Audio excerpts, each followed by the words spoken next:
Hiya guys. So today I'm gonna move off topic. We're not gonna talk about music today. We're gonna talk about my beloved football team, my football club, Plymouth Argyle, who are situated in the deep southwest of England, far down in the southwest corner, almost in Cornwall, just inside Devon. Pride of the southwest, without a doubt, we're the biggest club in this region and always have been. But Monday this week, we lost our long-term manager who's been with us for like 4 years, Stephen Schumacher, and he's left for Stoke City of all teams. Absolutely devastated, and he just came straight out of the blue. He got 101 points for us last season in League One, title-winning squad, 101 points. Truly remarkable feat, considering we had like Derby and Ipswich in the league with us, and Sheffield Wednesday, lots of big clubs, Portsmouth. Considering we topped the league when you consider the teams in it, that really was stunning, and it's what makes this departure that much more heartbreaking. And we know that this could potentially wreck our season if we don't find the right replacement. But why Stoke? Why Stoke? And why at this time as well? Why at this? I looked at his statement when he joined Stoke. There was a statement he made, and it was just all about, like, I'm excited to be at Stoke. There was no mention of like Argyle at all, and like the fact he was, he didn't even like say like a passing comment like, I had a great time at Argyle. There was just no mention of our club at all. It was just all about the future and what he was going to do at Stoke, and I just think that's really deplorable. I think he should say, a big thank you to the Argyle fans, the Green Army, and the staff and the coaches. It just seems to be really ignorant, that press statement that he made, the conference. He's the best manager potentially that we've ever had. Definitely up there with Ian Holloway, who obviously did a similar thing in 2008 when he left for Leicester and he got them relegated. So we had the last laugh there. So maybe we'll have the last laugh with Shuey, and he'll go down. I mean, that's what makes it even worse, is that Stoke are they're like, I think we're even above them in the table, and we just beat them 2-1 in the league like a few weeks ago. And he's gone to a fellow relegation rival. It's our first season back in the Championship for 13 years, and we need all the help that we can get. We need the chemistry has to be as good as possible. It needs to be 100% chemistry, which is what Argyle have always been relying upon, really, because we've never been able to afford, amazing flair players. It's all about, working hard for each other, man for man.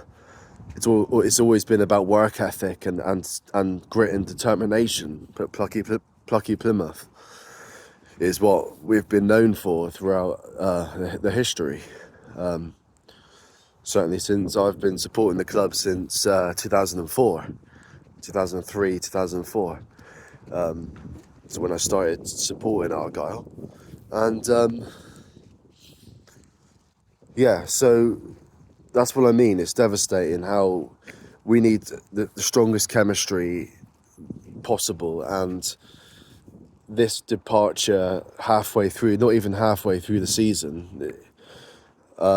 we've got some lots of games coming up over this Christmas period. We've got Birmingham on Saturday, and then we've got like 3 days later. It will be well, not even that. It was 2 days later, I think. Was it 3? Yeah, 3 days later. Cardiff away, and then we've got 3 days after that at Southampton away at St Mary's, and then it'd be like, and then 2 or 3 days after that it'd be the New Year's Day match, which I think was it home to Watford, I think. But, we've got all of these fixtures in such a short amount of time, and we need to pick up as many points as we can, because all it takes is like 2 losses and we're back in the relegation zone, or just lingering just outside. I mean, Shuey's obviously gave us a bit of breathing space. We're 6, or what are we again? 6 points above the relegation, or might be, I think it's more than that, maybe 7 or 8. After that last minute win at Rotherham. Speaking about that Rotherham match, it's there's no indication at that time that he was going to go. There was no subtle hint. He didn't there was nothing out of the ordinary about Schumacher's celebration after that match. He wasn't close to the Devonport end. He didn't go close to it, and he didn't prolong his clap or anything like that. So there was no indication of I'm not going to tell you bluntly, but I may be leaving, guys. There was no subtle hints that he was going to go on Saturday. All of this, it must have been like an ultimatum that Stoke gave him on the Monday. You've got to leave now, or you're never going to get this job opportunity again. That's the only thing I can really imagine happening, is that it all happened suddenly on Monday. All in the space of one day, just talking about a matter of hours. Because there was no it didn't seem like there was any big plan in the long run for this to happen. I mean, he came out with quotes saying, "I'm not going anywhere," and he recently refused the Sunderland job.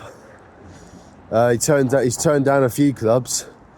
I think he turned down West Brom last season, and so I just wonder how long this was in the works for. Whether it was just an ultimatum that Stoke gave him, you've got to go now, or you're not going to get this again. But I don't know why you would choose Stoke when, there's plenty of other. I mean, Sunderland would be a lot more understandable. I would say they were a bigger club.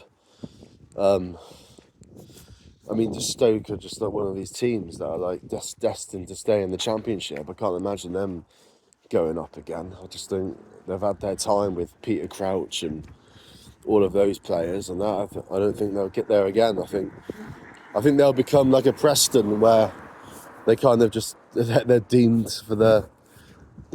to stay in the Championship forever.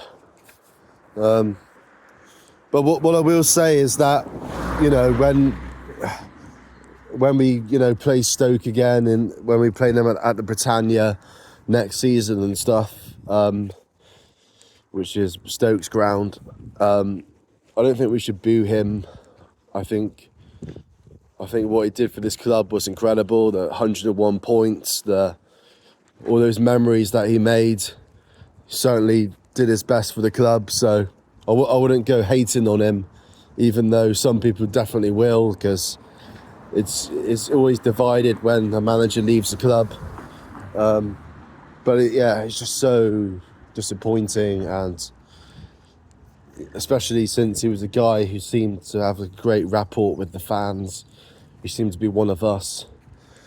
It's another Scouser that's let us down, just like Ryan Lowe before him.